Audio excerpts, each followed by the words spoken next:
Aku tidak pernah menyangka gairah suamiku pada keris-keris pusaka itu akan mengantar kami pada jurang kegilaan yang nyaris merenggut akal sehatku. Malam itu, di suatu sudut rumah kami yang selalu diselimuti aroma dupa dan minyak mistik di Ponorogo, aku menyaksikan pemandangan yang membuat jantungku berdesir. Bukan karena cinta, melainkan karena ketakutan yang merayap dingin. Bayu, suamiku, sedang duduk bersila di depan lemari kaca berisi koleksi kerisnya yang berharga. Tangannya dengan lembut membelai bilah keris Luk 13 yang baru didapatnya dari seorang kolektor di Solo. Matanya yang biasanya memancarkan kehangatan seorang suami, kini tampak kosong, namun penuh hasrat yang aneh. Bibirnya bergerak-gerak, merapal sesuatu yang tidak bisa kudengar dengan jelas. Sementara senyum tipis yang lebih mirip seringai terukir di wajahnya. Sebelum ceritanya dimulai, silakan tulis di kolom komentar dari daerah mana saja teman-teman yang menonton cerita ini. Jangan lupa like dan subscribe agar channel ini bisa semakin berkembang dan aku bisa terus berbagi kisah-kisah penuh drama seperti ini. Siapkan hati kalian, karena cerita ini akan menguras emosi dan mungkin membuat kalian mempertanyakan apa itu cinta sejati dan kegilaan. Dulu, aku mencintai Bayu lebih dari apapun. Dia adalah cinta pertamaku. Lelaki yang berhasil meluluhkan hatiku dengan senyumnya yang menawan dan tutur katanya yang lembut. Kami menikah 5 tahun lalu di tengah restu kedua keluarga yang berbahagia. Awalnya, hidup kami layaknya dongeng. Bayu adalah suami yang sempurna, perhatian, pekerja keras, dan selalu menempatkanku di prioritas utama. Sampai hobi lamanya, mengoleksi keris, kembali bangkit setelah kami pindah ke rumah peninggalan orang tuanya di Ponorogo. Awalnya, aku tidak keberatan. Aku justru mendukungnya. Bagaimanapun juga, ini warisan budaya. Mas, kataku suatu sore, melihatnya dengan bangga saat ia membersihkan keris pertamanya. Dia tersenyum, senyum Bayu yang dulu, senyum yang membuatku jatuh cinta. Betul sayang, keris ini bukan sekadar senjata, tapi juga simbol, sejarah, dan bahkan memiliki energi spiritualnya sendiri. Aku mengangguk, mencoba memahami. Aku tahu banyak orang Jawa yang percaya pada hal-hal mistis terkait keris. Jadi, aku tidak terlalu ambil pusing. Namun, hobi itu perlahan berubah menjadi obsesi. 1 keris menjadi 2, lalu 10, hingga lemari kaca besar di ruang tengah. Kami dipenuhi bilah-bilah keris dengan berbagai bentuk dan pamor. Bayu mulai menghabiskan berjam-jam setiap malam di depan lemari itu, membersihkan, mengoleskan minyak khusus, dan merapalkan doa-doa. Keris ini butuh minyak khusus sayang, agar pamornya tetap terjaga dan hodamnya betah. Jelasnya suatu kali, ketika aku bertanya, aku masih mencoba memahami. Meminyaki keris adalah hal biasa kan, tapi ada yang berubah dari Bayu. Tatapan matanya seringkali jauh, seolah jiwanya tidak lagi sepenuhnya ada bersamaku. Dia mulai jarang bercerita tentang pekerjaannya atau menanyakan hariku. Obrolan kami berkisar seputar keris-kerisnya. Keris ini pamor Nogososro sayang, konon memiliki kekuatan kewibawaan dan kejayaan. Katanya, suaranya terdengar begitu bersemangat, seolah bicara tentang kekasih barunya. Aku hanya bisa tersenyum masam. Malam itu, malam yang kuceritakan di awal, aku menyaksikan lebih dari sekadar hobi. Aku melihatnya membelai keris itu dengan keintiman yang seharusnya hanya diberikan kepadaku, istrinya. Keris itu seolah-olah adalah penggantiku, atau bahkan lebih buruk, sainganku. Aku menelan ludah, mencoba menenangkan detak jantungku yang berpacu. Mas Bayu, panggilku pelan, mencoba agar suaraku tidak bergetar. Dia terlonjak kaget. Bilah keris yang dipegangnya hampir saja terjatuh. Wajahnya yang tadi kosong, kini menunjukkan ekspresi terkejut dan sedikit marah. Maya, ada apa? kenapa kau mengagetiku? Tanyanya. Suaranya serak dan jauh dari nada lembut yang ku kenal. Maaf mas, aku lihat Mas Bayu di sini sendirian. Kenapa belum tidur? Tanyaku, memberanikan diri mendekat. Aku mencoba melihat ekspresinya lebih dekat. Ada kerutan di dahinya yang belum pernah kulihat sebelumnya. Seperti beban pikiran yang berat. Dia menghela napas, lalu tersenyum. Tapi senyum itu tidak mencapai matanya. Aku hanya sedang merawat keris ini sayang. Dia butuh perhatian khusus, katanya. Mencoba menormalkan suasana. Tapi aku sudah melihatnya. Aku sudah mendengar gumamannya. Mas, apa yang Mas Bayu gumamkan tadi? Tanyaku. Tidak bisa menahan rasa penasaran yang bercampur cemas. Bayu menatapku. Matanya menyipit sedikit. Tidak ada apa-apa. Hanya mantra-mantra untuk menjaga keris ini, agar energinya tetap baik. Jawabnya, suaranya kini terdengar sedikit dingin. Aku tahu itu kebohongan. Aku tahu ia menyembunyikan sesuatu.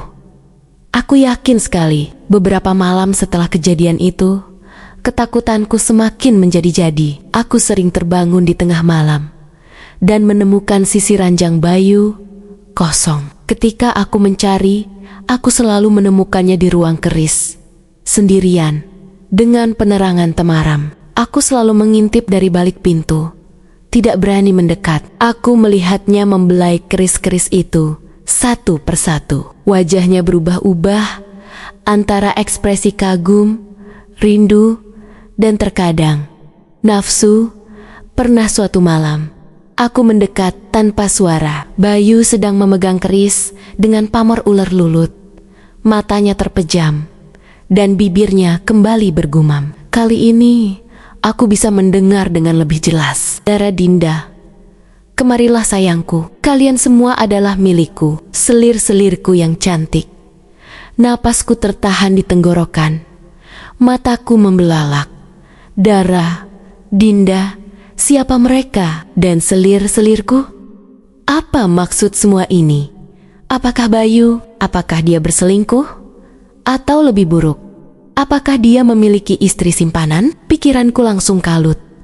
Dadaku terasa sesak. Rasanya seperti ada tangan dingin yang meremas jantungku kuat-kuat. Aku mundur perlahan, ketakutan setengah mati. Tubuhku gemetar, bukan karena dingin, tapi karena rasa ngeri yang tiba-tiba melandaku. Aku kembali ke kamar, naik ke tempat tidur, dan menarik selimut hingga menutupi kepalaku. Air mata mulai mengalir deras.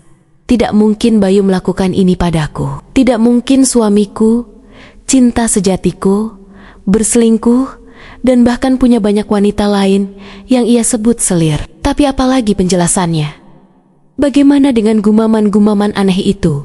Bagaimana dengan tatapan matanya yang penuh gairah saat membelai keris? Itu bukan tatapan mata seorang suami yang mencintai istrinya. Itu tatapan mata seorang pria yang mendambakan wanita lain. Beberapa hari berikutnya aku hidup dalam siksaan. Aku berusaha bersikap normal di depan Bayu, namun hatiku hancur berkeping-keping. Setiap kali dia menyentuhku, aku merasa jijik. Setiap kali dia memanggil namaku, aku teringat nama Dara dan Dinda. Aku mulai mencari-cari bukti. Aku memeriksa ponselnya diam-diam saat dia mandi. Tidak ada pesan mencurigakan. Tidak ada panggilan aneh. Aku memeriksa dompetnya. Tidak ada tanda-tanda struk belanja yang aneh. Aku bahkan mencoba mencari informasi tentang nama Dara dan Dinda di media sosialnya. Tapi hasilnya nihil. Apakah dia begitu pandai menyembunyikannya? Atau apakah wanita-wanita itu tidak nyata? Aku mulai merasa seperti orang gila. Kecurigaan ini menggerogoti jiwaku. Aku tidak bisa tidur. Tidak bisa makan dengan tenang. Wajahku pucat, lingkaran hitam di bawah mataku semakin jelas. Bayu menyadarinya. Sayang, kau kenapa? Kau sakit? Tanyanya suatu pagi. Dengan raut wajah khawatir yang tampak tulus, aku nyaris menangis. Saat itu, aku baik-baik saja mas. Hanya sedikit lelah, jawabku, memaksakan senyum. Aku tidak berani menatap matanya terlalu lama. Aku takut dia bisa membaca semua tuduhan yang berkecamuk di pikiranku. Suatu siang, saat Bayu pergi bekerja, aku tidak bisa menahan diri lagi. Aku pergi ke ruang keris. Aku membuka lemari kaca itu. Tangan gemetar. Aku mengambil keris ular lulut yang pernah dia belai sambil menggumamkan nama-nama wanita lain. Aku memandangnya. Bilah keris itu dingin di tanganku, pamornya tampak seperti ular yang meliuk-liuk. Apakah ada sesuatu di keris ini? Sesuatu yang membuatnya terhubung dengan wanita-wanita itu? Aku meraba bilah keris itu, mencoba merasakan energi yang Bayu bicarakan. Tidak ada, hanya logam dingin dan keras. Aku menghela napas. Frustrasi, aku merasa bodoh telah mencurigai keris mati ini. Tapi kemudian, mataku tertuju pada sebuah botol kecil berisi minyak. Itu adalah minyak khusus yang sering Bayu gunakan. Aku membuka tutupnya. Baunya manis, seperti melati. Tapi ada juga aroma rempah yang kuat, sedikit memabukkan. Aku merasakan pusing ringan saat menciumnya. Apakah minyak ini yang membuat Bayu seperti itu? Apakah ini semacam pelet atau ramuan untuk memanggil wanita? Pikiranku semakin liar. Aku menutup botol itu dengan cepat, merasa takut. Ini semua terlalu aneh. Aku mencoba mencari informasi di internet tentang minyak keris dan hubungannya dengan wanita. Beberapa artikel berbicara tentang minyak pengasihan atau minyak pelet yang konon bisa menarik lawan jenis. Jantungku berdebar kencang. Mungkinkah Bayu menggunakan minyak seperti itu tidak hanya untuk kerisnya, tapi untuk dirinya sendiri, untuk menarik wanita lain? Pikiran itu membuatku mual. Suamiku, seorang pria yang kucintai, ternyata adalah seorang penipu dan pezina, atau mungkin lebih parah, dia adalah seorang dukun yang menggunakan ilmu hitam. Aku tidak bisa menerima kenyataan ini. Tidak, aku harus mencari tahu yang sebenarnya. Malam harinya, aku kembali mengintip Bayu. Dia duduk di depan lemari keris lagi. Kali ini dengan keris yang berbeda. Keris kebo lajer. Dia mengoleskan minyak itu dengan sangat hati-hati, lalu mulai membelainya. Wajahnya menunjukkan ekspresi kerinduan yang mendalam. Anjani, Anjani, kekasihku yang tak lekang oleh waktu, kau selalu yang tercantik di antara mereka semua, gumamnya. Kali ini, nama yang berbeda lagi. Anjani, ini semakin gila. Berapa banyak wanita yang dia miliki? Aku tidak bisa menahan diri lagi. Aku masuk. Mas Bayu, panggilku dengan suara lebih keras dari biasanya, penuh amarah dan kesedihan. Dia terlonjak, menoleh kepadaku dengan mata terbelalak. Maya, astaga, kau ini kenapa selalu mengagetiku? Nada suaranya meninggi. Ada kemarahan di sana. Kenapa? Kenapa Mas Bayu marah? Harusnya aku yang marah. Siapa Anjani? Siapa Dara? Siapa Dinda? Siapa selir-selir yang selalu Mas Bayu sebut-sebut itu? Aku tidak bisa lagi menahan air mata. Emosiku meluap. Bayu menatapku dengan tatapan bingung. Lalu perlahan, tatapannya berubah menjadi dingin. Apa yang kau bicarakan? Omong kosong apa ini? Tanyanya. Suaranya kini datar, tanpa emosi. Omong kosong. Aku mendengarnya sendiri, Mas. Aku mendengar Mas Bayu memanggil nama-nama wanita itu, membelai keris-keris ini sambil membayangkan mereka. Apa Mas Bayu punya wanita lain? Punya banyak wanita lain? Apa aku ini, Mas? Istri Mas Bayu? Atau apa? Aku mulai terisak-isak. Bayu berdiri, keris di tangannya masih tergenggam erat. Dia mendekatiku. Langkahnya lambat, matanya menatapku tajam. Kau mengintipku. Kau mencurigai suamimu sendiri? Suaranya kini terdengar mengancam. Sebuah nada yang tidak pernah kudengar darinya seumur hidup. Aku tidak mencurigai, Mas. Aku melihatnya, aku mendengarnya. Aku tahu Mas Bayu berselingkuh. Aku tahu Mas Bayu punya banyak wanita lain. Aku balas membentaknya. Tidak peduli lagi dengan rasa takutku. Amarahku lebih besar. Tiba-tiba, Bayu tertawa. Tawa yang kering, mengerikan, dan sama sekali tidak seperti tawanya yang kukenal. Selingkuh? Hah? Kau ini bodoh? Atau bagaimana, Maya? Wanita mana yang bisa menandingi kedudukan seorang raja? Jantungku serasa berhenti berdetak. Raja? Apa maksudnya? Pandanganku tertuju pada Bayu. Ada sesuatu yang sangat salah. Tatapan matanya yang tadi dingin, kini berubah menjadi angkuh, sombong, dan penuh kekuasaan. Senyum di wajahnya bukan lagi senyum Bayu, melainkan seringai seorang penguasa yang meremehkan bawahannya. Mas Bayu? Kenapa? Tanyaku. Suaraku nyaris tak terdengar. Aku mulai merasa sangat takut. Ini bukan suamiku, hanya seorang dayang rendahan sepertimu yang berani mempertanyakan kehendak seorang raja. Dia mengangkat keris kebo lajer itu, mengarahkannya sedikit ke arahku, seolah itu adalah tongkat kekuasaan. Kau lupa posisimu, Maya. Kau hanyalah salah satu selirku, selir yang tidak tahu diri dan berani membangkang. Aku mundur beberapa langkah, menabrak meja di belakangku. Pikiranku kalut. Ini gila. Ini bukan Bayu. Ini bukan suamiku. Dia seperti orang lain. Mas Bayu, ini aku, Maya, istrimu. Kenapa Mas bicara seperti itu? Dia kembali tertawa. Tawa yang menusuk tulang. Istri? Kau? Hahaha.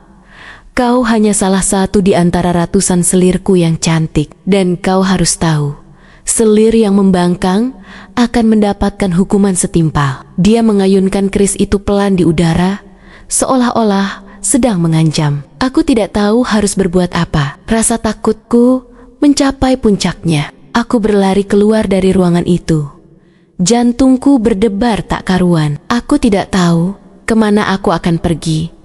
Tapi aku harus menjauh dari Bayu, dari sosok menakutkan yang telah merasuki suamiku. Aku berlari ke kamar tidur, mengunci pintu dari dalam, dan meringkuk di pojok ruangan. Aku terisak-isak, memeluk lututku. Air mataku membasahi pipi. Apa yang terjadi pada Bayu? Apakah dia kerasukan? Atau apakah dia benar-benar sudah gila? Malam itu, aku tidak tidur. Aku terus mendengar langkah kaki Bayu di luar kamar. Sesekali berhenti di depan pintu, seolah-olah sedang mengawasiku. Aku mendengar gumaman-gumaman yang kini terdengar lebih jelas, tentang hukuman dan selir yang tidak patuh. Aku berdoa, berharap ini semua hanya mimpi buruk. Tapi kenyataan pahit itu terus menghantuiku. Keesokan paginya, aku terbangun dengan kepala pusing dan mata bengkak.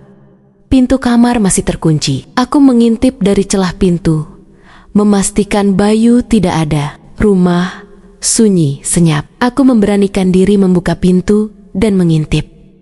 Ruang tamu kosong. Aku berjalan perlahan ke ruang keris.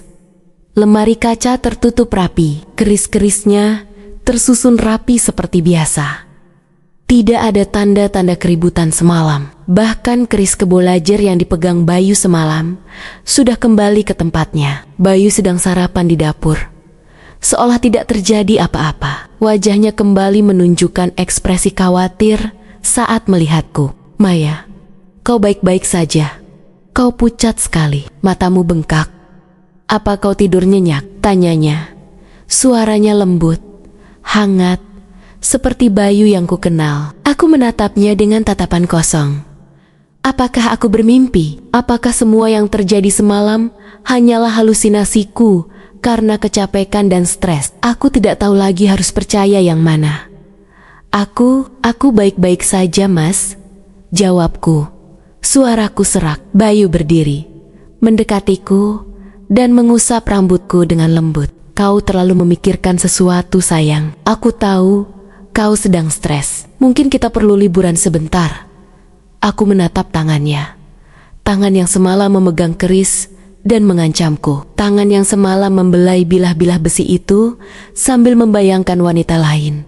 Aku merasa mual. Aku menggeser tubuhku menjauh dari sentuhannya. Aku mau mandi dulu, Mas. kataku, lalu bergegas pergi. Aku tidak bisa lagi mempercayai Bayu. Aku tidak tahu kapan dia akan berubah menjadi raja itu lagi. Aku tidak tahu apakah aku aman bersamanya. Aku mulai merencanakan sesuatu. Aku harus mencari bantuan. Tapi siapa? Aku tidak bisa menceritakan ini kepada orang tua atau keluargaku. Mereka pasti akan menganggapku gila atau menyuruhku berobat ke dukun. Aku butuh bantuan yang lebih rasional. Namun, juga bisa memahami kondisi Bayu yang aneh ini. Aku teringat pada salah satu teman lama kuliah, Rina. Dia seorang psikolog. Mungkin dia bisa memberiku saran, atau setidaknya mendengarkan ceritaku tanpa menghakimiku. Aku memutuskan untuk menghubunginya. Siang itu, saat Bayu kembali bekerja, aku menelepon Rina. Suaraku bergetar saat aku menceritakan semua kejadian aneh yang terjadi. Mulai dari obsesi Bayu pada keris, gumaman nama-nama wanita, hingga puncaknya saat dia menyebut dirinya raja dan mengancamku. Rina mendengarkan dengan sabar, tidak memotong sedikit pun. Maya, ini serius. Dari ceritamu, ada kemungkinan Bayu mengalami kondisi kejiwaan yang cukup kompleks. Gejala yang kau sebutkan, terutama perubahan kepribadian yang drastis dan delusi tentang menjadi raja, bisa mengarah pada dissociative identity disorder (DID), atau dalam bahasa awam sering disebut kepribadian ganda. Jelas Rina dengan suara tenang namun serius. Duniaku serasa runtuh. Kepribadian ganda? Jadi Bayu bukan berselingkuh. Dia tidak kerasukan setan. Dia sakit, tapi entah kenapa kabar itu tidak membuatku lega. Justru sebaliknya, rasanya seperti ada beban gunung yang menimpa dadaku. Kepribadian ganda? Tapi bagaimana mungkin, Rin? Dia tidak pernah menunjukkan tanda-tanda itu sebelumnya. Dia selalu baik-baik saja. DID seringkali dipicu oleh trauma berat di masa lalu yang tidak tertangani. Pikiran menciptakan alter ego atau kepribadian lain untuk melindungi diri dari rasa sakit. Dan pemicunya bisa macam-macam, bisa stres, atau bahkan hal-hal yang berkaitan dengan hobi atau objek tertentu. Seperti keris itu, Rina menjelaskan, ini bukan sesuatu yang bisa kau tangani sendiri, Maya. Bayu butuh bantuan profesional secepatnya. Dia butuh psikiater. Tapi bagaimana caranya, Rin? Bagaimana aku bisa membawanya ke psikiater? Dia tidak akan mau. Dia bahkan tidak sadar kalau dia melakukan hal-hal itu. Kataku, putus asa. Itu tantangannya. Orang dengan DID seringkali tidak menyadari keberadaan alter ego mereka. Atau alter ego itu akan menolak untuk muncul di depan orang lain, terutama saat merasa terancam. Kau harus sangat hati-hati, Maya. Lingkungan yang dia ciptakan dengan keris-keris itu mungkin menjadi semacam zona nyaman bagi alter ego raja itu untuk muncul. Rina memperingatkanku. Saranku, pertama, jaga dirimu. Jangan sampai kau berada dalam situasi berbahaya. Kedua, coba rekam perilakunya diam-diam. Bukti visual atau audio akan sangat membantu saat kita membawanya ke psikiater. Ketiga, usahakan agar keris-keris itu tidak terlalu mudah dijangkau atau menjadi fokus perhatiannya. Merekam Bayu, aku merasa bersalah. Tapi ini demi kebaikannya, demi keselamatan kami berdua. Aku harus melakukannya. Malam itu, aku mempersiapkan ponselku. Aku letakkan di sudut ruangan keris yang tersembunyi, di balik tumpukan buku tua, dengan mode merekam video aktif. Jantungku berdebar kencang saat melakukannya. Aku merasa seperti mata-mata di rumahku sendiri. Bayu kembali dari kerja. Dia makan malam seperti biasa. Berbicara tentang hal-hal sepele, aku berusaha keras untuk bersikap normal. Tapi setiap sentuhan, setiap tatapan matanya membuatku merinding. Setelah makan malam, seperti dugaanku, dia pergi ke ruang keris. Aku pura-pura tidur, tapi mataku terbuka lebar, mendengarkan setiap suara. Suara gesekan lemari kaca, lalu hening. Aku membayangkan Bayu sedang di sana, sendiri, dengan keris-kerisnya. Beberapa saat kemudian, aku mulai mendengar gumamannya lagi. Perlahan, suaranya menjadi lebih jelas, lebih dalam, lebih angkuh. Hahaha, kalian semua telah kembali, para dayangku yang setia. Malam ini, kita akan merayakan kejayaan Kerajaan Kertanegara. Hantunku Menselos. Kerajaan Kertanegara, jadi nama raja itu adalah Kertanegara.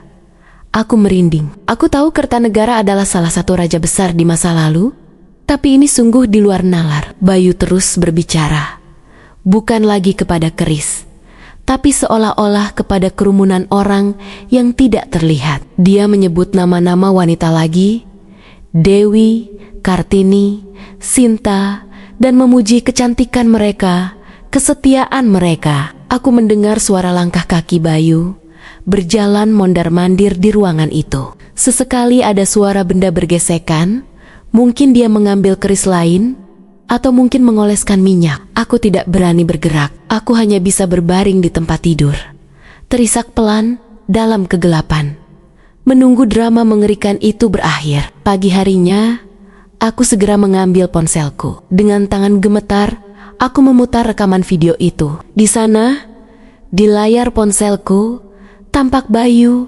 Wajahnya yang damai telah berganti dengan raut wajah yang angkuh dan sombong. Suaranya yang lembut telah berubah menjadi suara berat penuh wibawa, mengoceh tentang kerajaannya, selir-selirnya, dan kejayaan masa lalu. Dia mengayunkan keris yang berbeda-beda, seolah memimpin pasukan atau menyambut para tamunya. Terkadang dia tertawa terbahak-bahak, terkadang dia berteriak, memerintahkan sesuatu kepada dayang-dayang yang tidak ada. Melihat rekaman itu membuatku merinding, sekaligus yakin.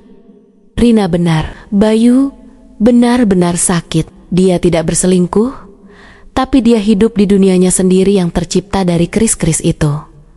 Aku harus membantunya. Aku harus menyelamatkannya dari kegilaan ini. Aku segera menghubungi Rina lagi.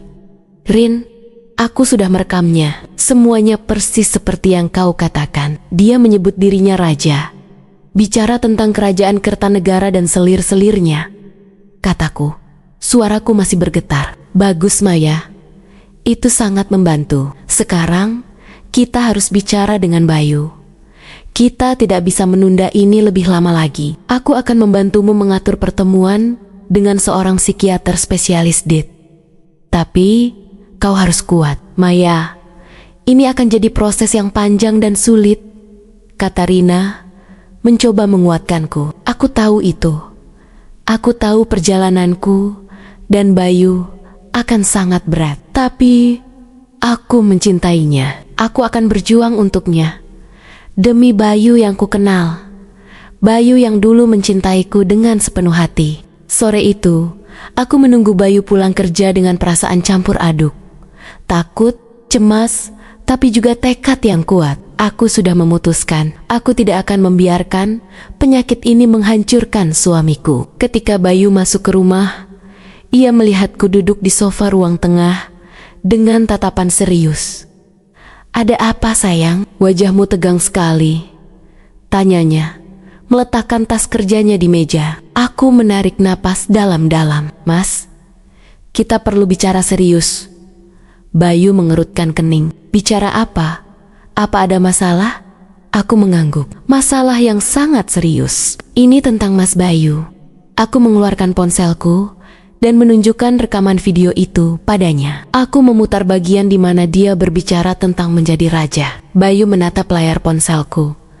Ekspresinya berubah dari bingung menjadi terkejut, lalu kemarahan. Apa ini Maya? Kenapa kau merekamku? Ini tidak sopan. Mas, dengarkan baik-baik. Ini bukan Mas Bayu yang asli. Ini adalah sisi lain dari Mas Bayu, kataku, mencoba menjelaskan. Aku melihat Mas Bayu melakukan ini. Aku mendengarnya dengan telingaku sendiri. Mas Bayu bicara tentang menjadi raja, tentang selir-selir Mas Bayu, tentang kerajaan Kertanegara. Bayu berdiri, wajahnya memerah. Aku tidak tahu apa yang kau bicarakan. Kau pasti mengada-ada. Kau pasti sudah gila. Ini tidak pernah terjadi. Dia mencoba meraih ponselku, tapi aku menahannya. Ini ada buktinya, Mas. Ini rekaman. Ini suara Mas Bayu. Ini wajah Mas Bayu. Aku memaksanya untuk melihat lebih dekat. Aku bisa melihat tatapan matanya yang mulai goyah. Ada ketakutan di sana, tapi juga penolakan. Tidak, ini tidak benar. Ini editan. Kau memfitnahku, teriaknya.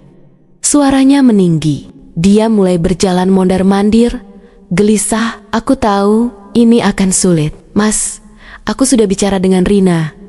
Dia bilang Mas Bayu mungkin mengalami kepribadian ganda. Ini bukan kesalahan Mas Bayu. Ini adalah penyakit, Mas. Dan Mas Bayu butuh bantuan. Aku ingin Mas Bayu bertemu dengan psikiater, kataku, mencoba menyampaikan dengan lembut. Bayu tiba-tiba berhenti, menatapku dengan tajam. Ada perubahan di matanya. Tatapan ketakutan dan penolakan tadi perlahan memudar, digantikan oleh tatapan dingin, angkuh. Psikiater, untuk apa aku bertemu dengan orang rendahan seperti itu? Aku ini seorang raja Kertanegara. Aku tidak sakit. Kantunku Mencelos. Alter ego itu muncul lagi. Lebih cepat dari yang kuduga. Dia mengambil langkah maju ke arahku. Tatapannya membakar. Kau telah berani menantangku, selirku.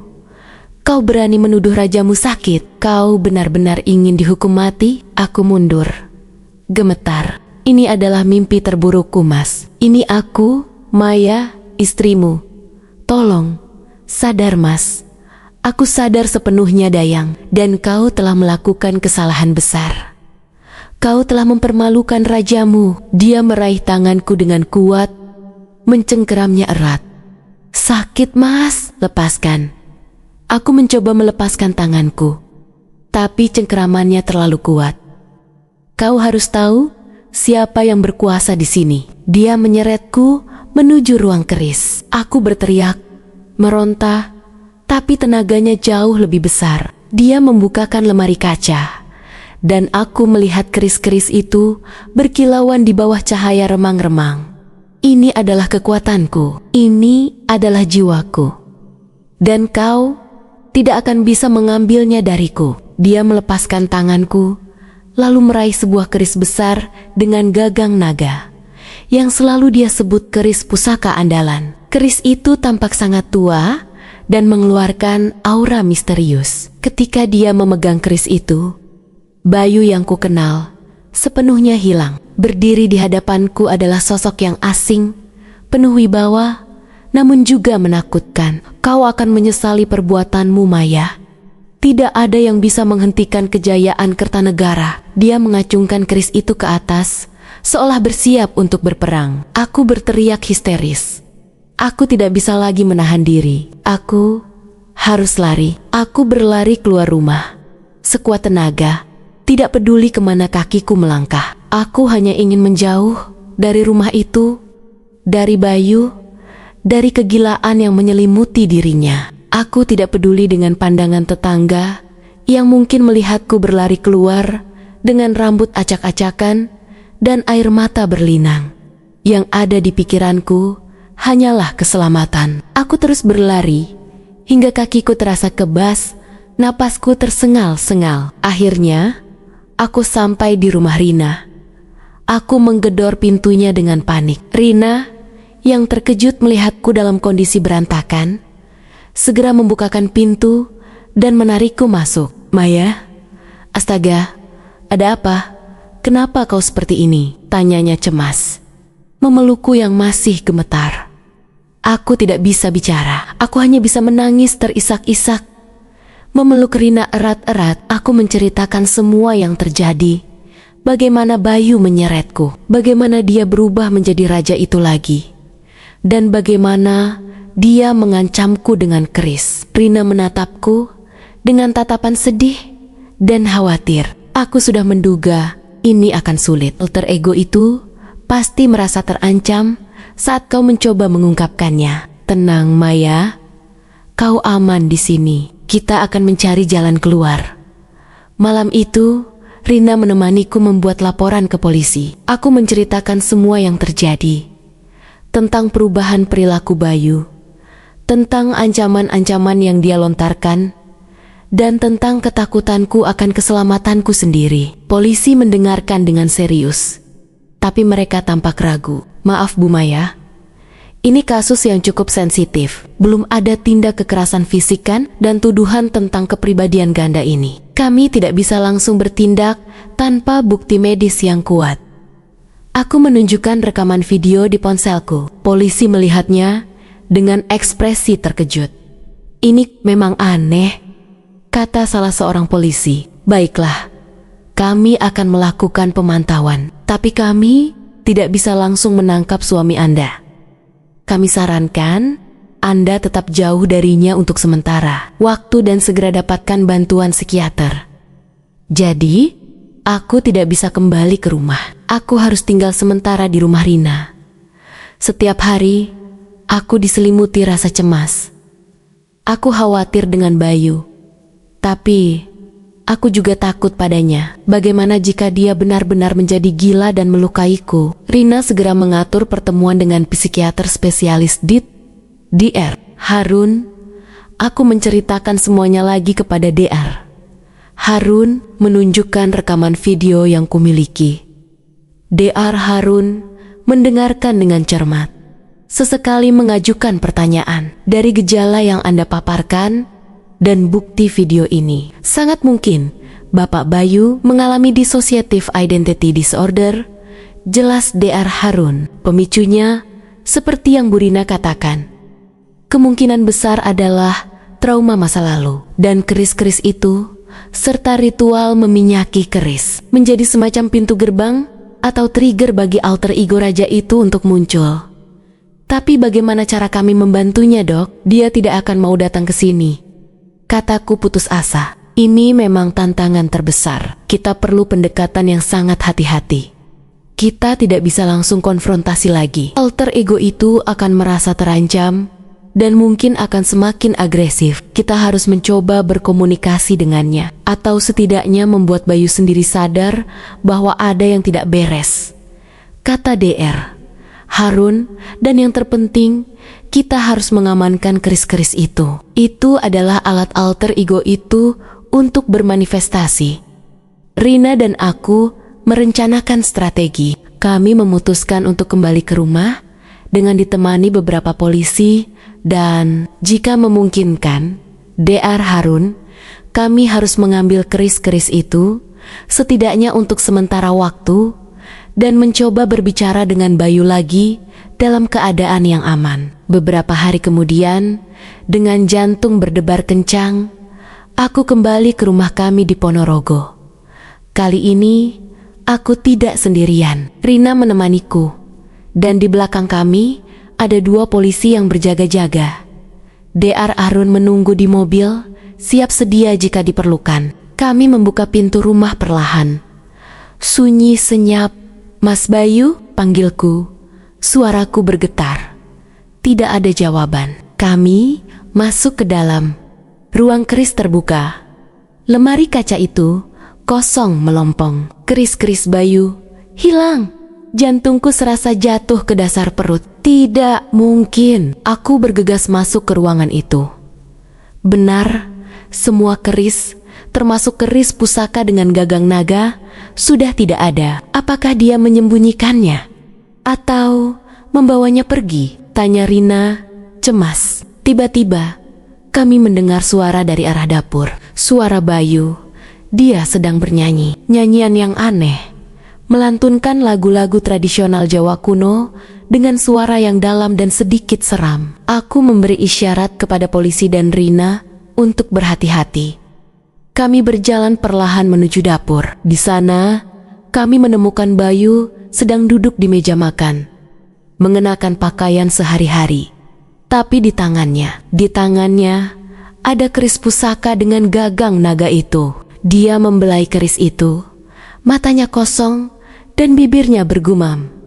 Bukan bernyanyi lagi, tapi merapal sesuatu. Semua dayangku telah pergi. Pengkhianat, mereka tidak tahu diri, tapi aku akan memanggil mereka kembali dengan kekuatanku. Aku adalah Kertanegara. Polisi segera bertindak. Bapak Bayu, kami dari kepolisian. Mohon letakkan keris itu kata salah seorang polisi dengan tegas. Bayu terlonjak kaget. Matanya membelalak. Wajahnya yang tadi kosong kini menunjukkan ekspresi marah. Berani-beraninya kalian mengganggu rajamu. Siapa kalian? Kami di sini untuk mengamankan Anda, Bapak Bayu. Demi keselamatan Anda dan istri Anda, kata polisi yang lain, mencoba mendekat perlahan. Jangan mendekat, aku akan menghukum kalian semua. Bayu mengacungkan keris itu. Matanya berkilat-kilat. Dia berdiri, siap menyerang. Situasi menjadi sangat tegang. Aku panik. Mas Bayu, jangan. Mereka ingin membantu, Mas. Diam. Dayang tak tahu malu. Kau bersekongkol dengan mereka. Kau akan jadi yang pertama kuhukum. Bayu mengayunkan keris itu ke arahku. Polisi langsung menyerbu. Mereka melumpuhkan Bayu dengan cepat. Meskipun dia meronta dan berteriak-teriak, menyebut dirinya raja, mengancam akan memenggal kepala mereka. Keris itu berhasil direbut dari tangannya. Aku melihat Bayu yang meronta-ronta itu. Air mataku kembali mengalir deras. Itu bukan Bayuku. Itu adalah orang lain yang terperangkap di dalam tubuhnya. Bayu dibawa ke rumah sakit jiwa untuk observasi dan penanganan lebih lanjut. DR Harun langsung menanganinya. Aku dan Rina menunggu dengan cemas di luar. DR Harun menjelaskan bahwa Bayu akan membutuhkan waktu yang sangat lama untuk pulih. Ini adalah kasus DIT yang cukup parah, di mana alter ego raja itu sudah sangat dominan. Selama berminggu-minggu, aku mengunjungi Bayu di rumah sakit. Awalnya, dia sangat menolak. Dia seringkali berada dalam mode rajanya, menatapku dengan kebencian dan meremehkan. Kau ini siapa? Aku tidak mengenalimu. Kau pasti salah satu pengganggu yang dikirim musuh-musuhku, katanya suatu kali. Atau apa kau sudah menyiapkan persembahan untuk rajamu, Dayang? Setiap kali itu terjadi, hatiku hancur. Aku merindukan Bayuku yang dulu. Aku merindukan senyumnya yang hangat, tatapan matanya yang penuh cinta. Aku merasa sangat kesepian, tapi aku tidak menyerah. Aku terus datang, membawa bunga, membacakan buku-buku yang dia suka, mencoba bercerita tentang masa lalu kami yang indah. Berharap ada secercah Bayu yang bisa kutarik kembali. Rina dan DR Harun memberikan dukungan penuh. Ini proses, Maya. Jangan menyerah. Ada harapan. Kita harus mencoba berbicara dengan alter ego itu, menjelaskan padanya bahwa dunia ini sudah berbeda, bahwa dia tidak lagi seorang raja, kata DR Harun. Dan yang terpenting, kita harus membantu Bayu untuk menemukan dan menyembuhkan trauma masa lalunya yang memicu terbentuknya alter ego ini. Perlahan, sangat perlahan, ada kemajuan. Suatu hari, saat aku membacakan salah satu puisi favorit kami, Bayu menatapku. Tatapan matanya yang angkuh sedikit melunak. Puisi itu, aku ingat, gumamnya. Suaranya terdengar sedikit familiar. Air mataku menetes. Mas Bayu, dia menatapku. Matanya berkedip bingung. Maya, kenapa aku di sini? Apa yang terjadi? Itu adalah Bayu. Bayuku yang asli. Dia kembali, meski hanya sebentar. Aku langsung memeluknya erat, menangis bahagia. Mas Bayu, kau kembali. Tapi kebahagiaan itu hanya sesaat. Setelah beberapa menit, tatapan matanya kembali berubah. Lepaskan aku, Dayang. Beraninya kau menyentuh rajamu seperti ini. Proses terapi Bayu sangat panjang dan penuh tantangan. DR Harun menggunakan berbagai metode, termasuk terapi bicara dan hipnoterapi, untuk membantu Bayu menggali trauma masa lalunya. Ternyata, saat kecil, Bayu pernah mengalami perundungan parah dan merasa sangat tidak berdaya. Ia sering melarikan diri ke dalam dunia fantasi, membayangkan dirinya sebagai seorang raja yang kuat dan berkuasa, yang tidak bisa dilukai siapapun. Obsesi terhadap keris-keris itu, yang melambangkan kekuasaan, dan kekuatan, menjadi pemicu yang sempurna bagi alter ego Raja Kertanegara itu untuk mengambil alih dirinya.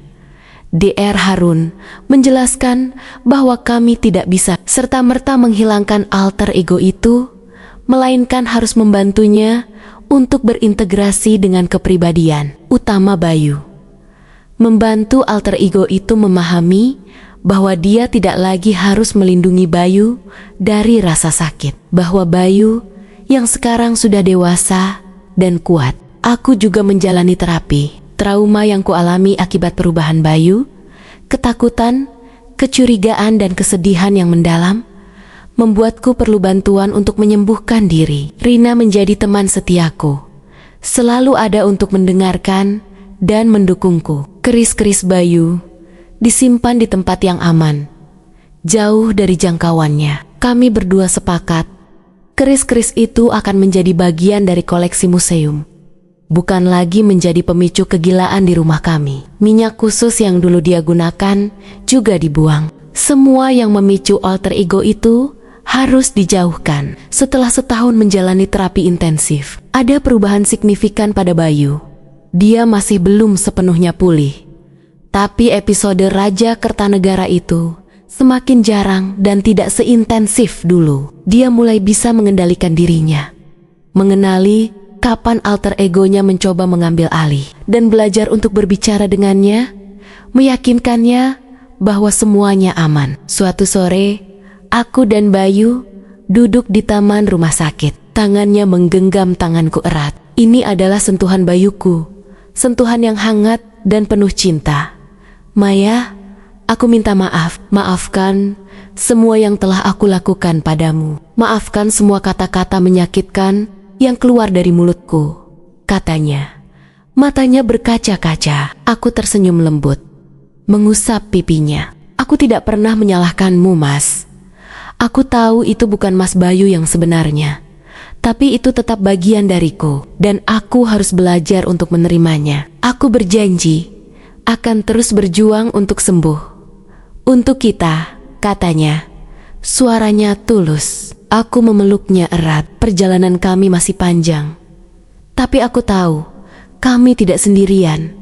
Kami akan melewatinya bersama. Cinta kami telah diuji oleh sesuatu yang tak terduga, sebuah plot twist yang tidak pernah kubayangkan. Suamiku tidak berselingkuh dengan wanita lain, melainkan dengan bagian dari dirinya sendiri yang terperangkap dalam delusi seorang raja. Keadilan untuk antagonis, sang Raja Kertanegara itu bukanlah hukuman, melainkan pengintegrasian. Sebuah pemahaman bahwa kekuasaan sejati bukanlah pada memiliki banyak selir atau memerintah sebuah kerajaan, melainkan pada kemampuan mengendalikan diri sendiri, menyembuhkan luka masa lalu, dan menerima kenyataan. Kekuatan sejati ada pada cinta, pada ketulusan, dan keberanian untuk menghadapi kegelapan dalam diri. Hidup kami di Ponorogo tidak lagi dipenuhi aroma dupa dan minyak mistis dari keris-keris yang memicu kegilaan. Kini,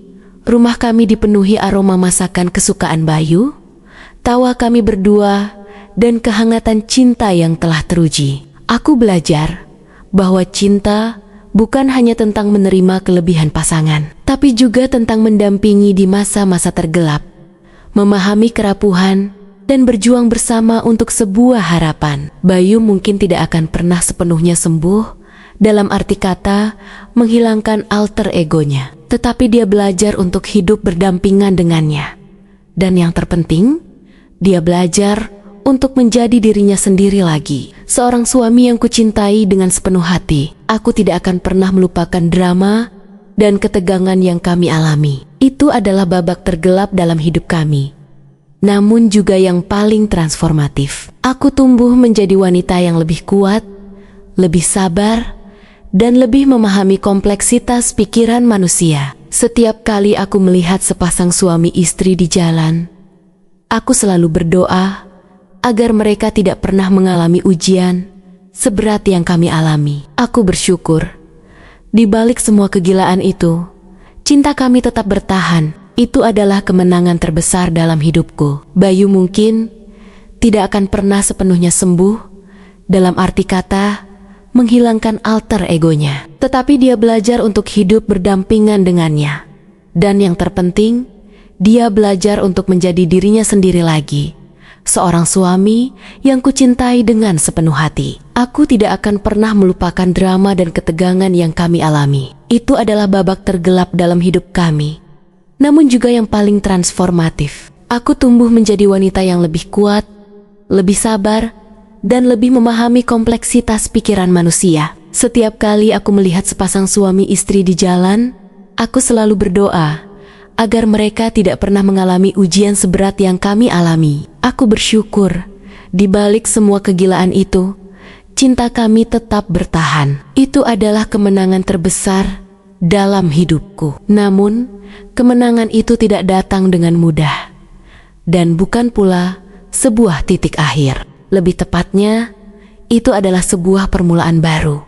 Sebuah babak yang lebih panjang dan tak kalah berat. Setelah 1 tahun menjalani terapi intensif, kami memang melihat kemajuan. Bayu mulai mengenali tanda-tanda ketika Raja Kertanegara itu akan muncul. Matanya akan menjadi sedikit lebih tajam, postur tubuhnya akan sedikit lebih tegap, dan nadanya akan sedikit lebih berat. Pada saat-saat seperti itu, ia akan segera mencari pertolongan, entah kepadaku, DR, Harun, atau Rina. Maya, aku merasa dia datang lagi. Bisiknya suatu sore. Tangannya menggenggam tanganku erat, seolah mencari jangkar di tengah badai yang mulai bergemuruh di dalam dirinya. Wajahnya pucat, keringat dingin membasahi pelipisnya. Aku langsung memeluknya. Tenang Mas, aku di sini. Kita akan menghadapinya bersama. Aku belajar untuk tidak panik lagi, meskipun jantungku selalu berdegup kencang setiap kali momen itu datang. Panikku hanya akan memperburuk keadaan Bayu. Harun telah mengajariku beberapa teknik. Ajak dia bicara. Maya, ajak Bayu untuk berkomunikasi dengan Raja Kertanegara. Jelaskan padanya bahwa Bayu sudah dewasa, sudah kuat, tidak perlu lagi dilindungi oleh alter ego itu. Pesan DR, Harun, dan yang terpenting, ingatkan dia tentang realitas, bahwa ini adalah tahun sekarang, bukan masa lalu, bahwa Maya adalah istrinya, bukan selirnya. Maka, saat Bayu berjuang, aku juga ikut berjuang. Aku akan menatap matanya, mencoba menembus kabut yang menyelimutinya. Mas, ini Maya. Ingat, istrimu, bukan dayang, bukan selir. Kita di Ponorogo, Mas, bukan di kerajaan Kertanegara. Semua itu sudah berlalu. Mas Bayu, yang sekarang adalah Bayu yang kuat. Mas Bayu tidak perlu bertarung lagi. Terkadang, kata-kataku berhasil. Bayu akan menghela napas panjang. Matanya kembali jernih, dan kekosongan di tatapannya akan lenyap. Maafkan aku sayang, katanya lirih, seolah baru saja kembali dari perjalanan yang sangat jauh dan melelahkan. Namun, tidak jarang pula, usahaku sia-sia. Sang Raja Kertanegara akan muncul dengan kemarahan yang membara. Kau berani mengajariku?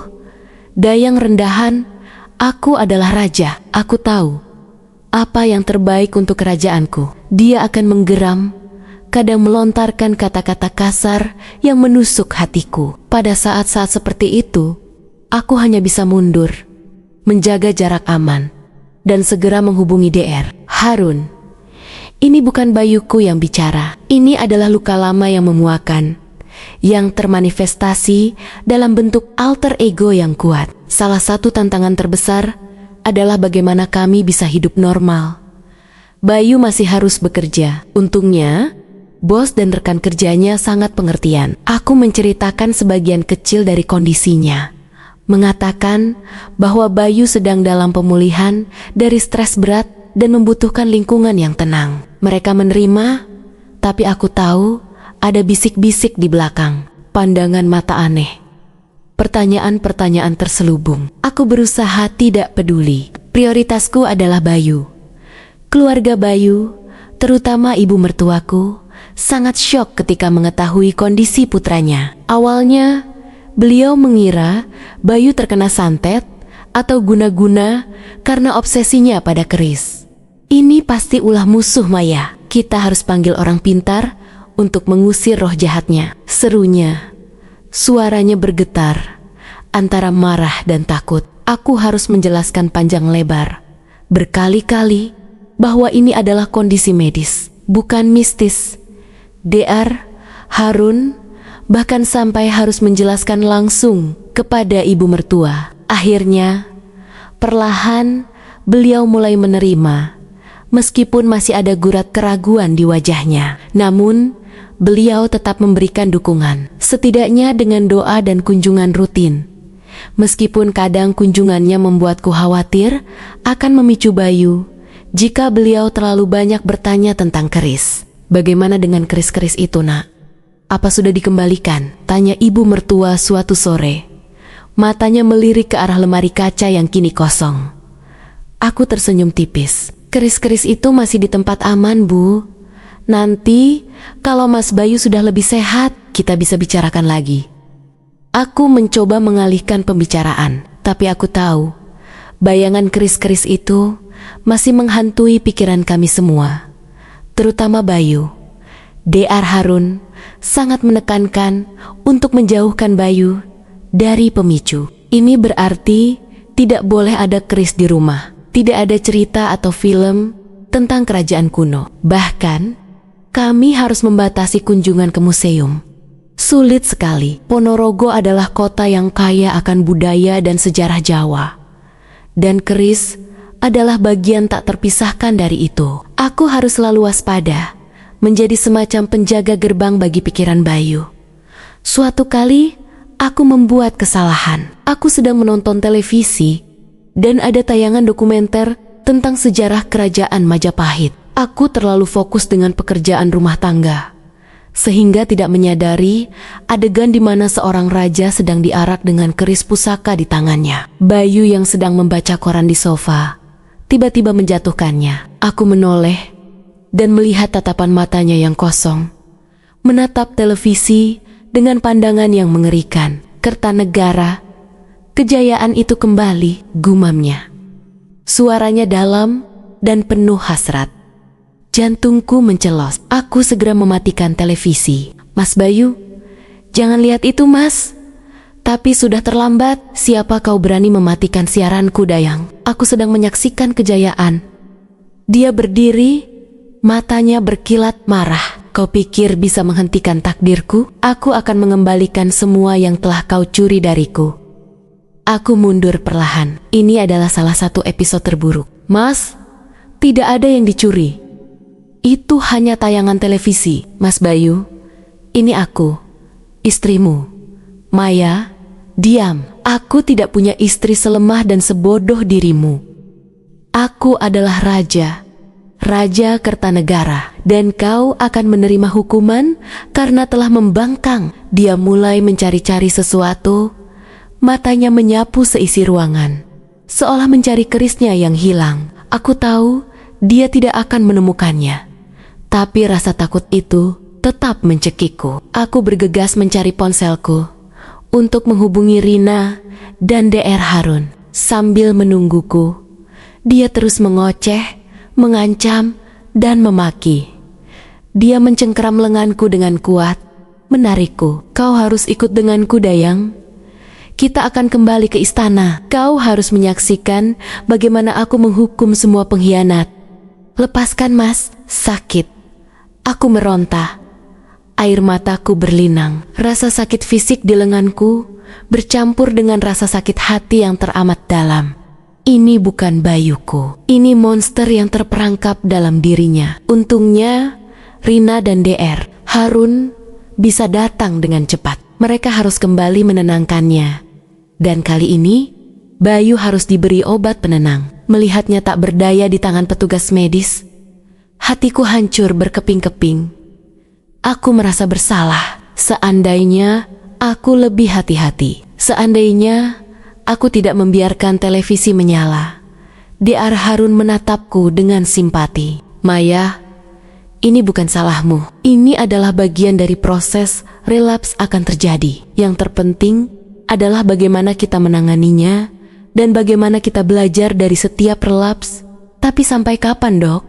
Sampai kapan aku harus hidup seperti ini? Selalu ketakutan?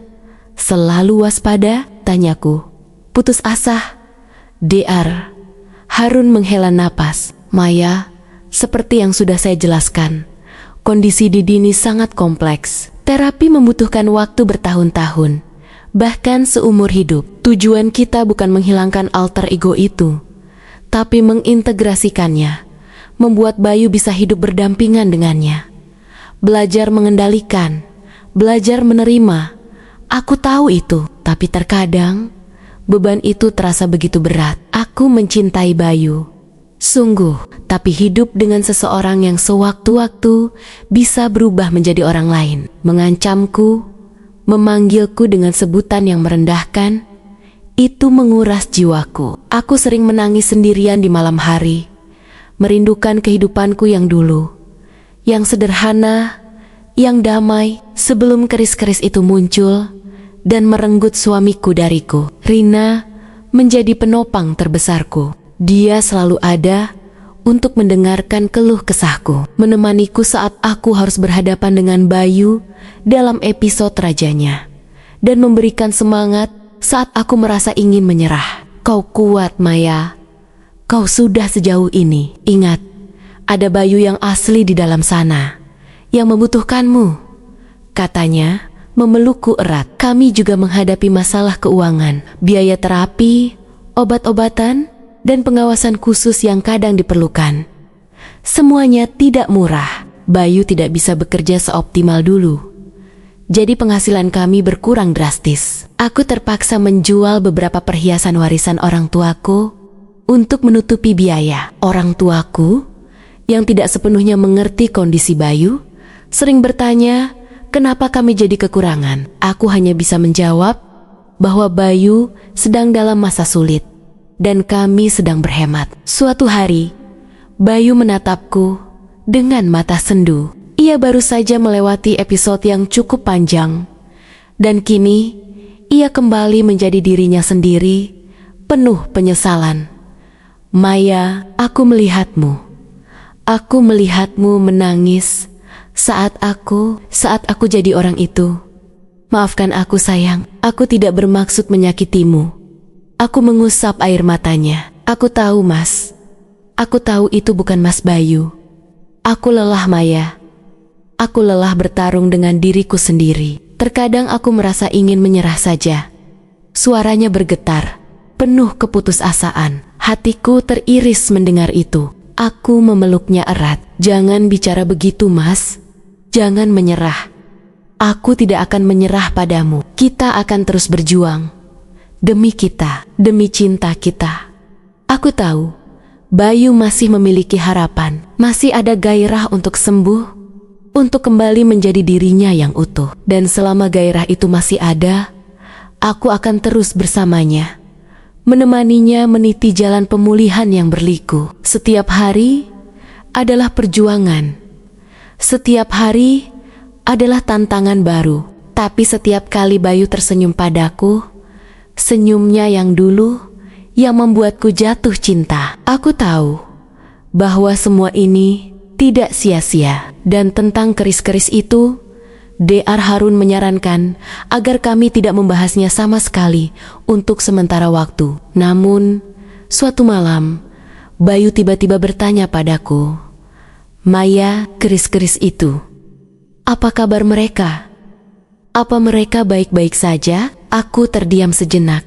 Jantungku berdebar. Ini adalah pertama kalinya dia menanyakan tentang keris itu dengan nada yang tenang, tanpa ada tanda alter egonya muncul. Mereka aman, Mas.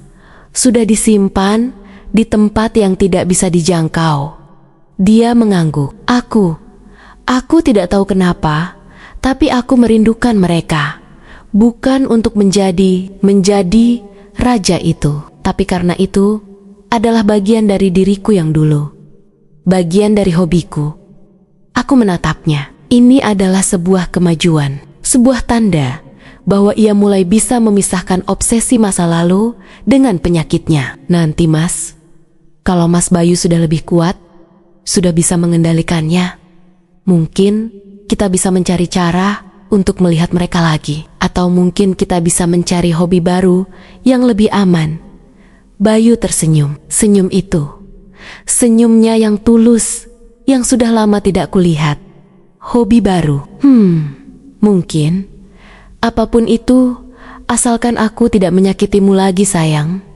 Mendengar itu, aku tahu kami masih punya harapan. Harapan yang rapuh, tapi nyata. Perjalanan kami masih panjang, penuh rintangan, dan mungkin tidak akan pernah berakhir sepenuhnya. Tapi kami akan berjalan bersama, dengan cinta sebagai kompas dan kesabaran sebagai bekal.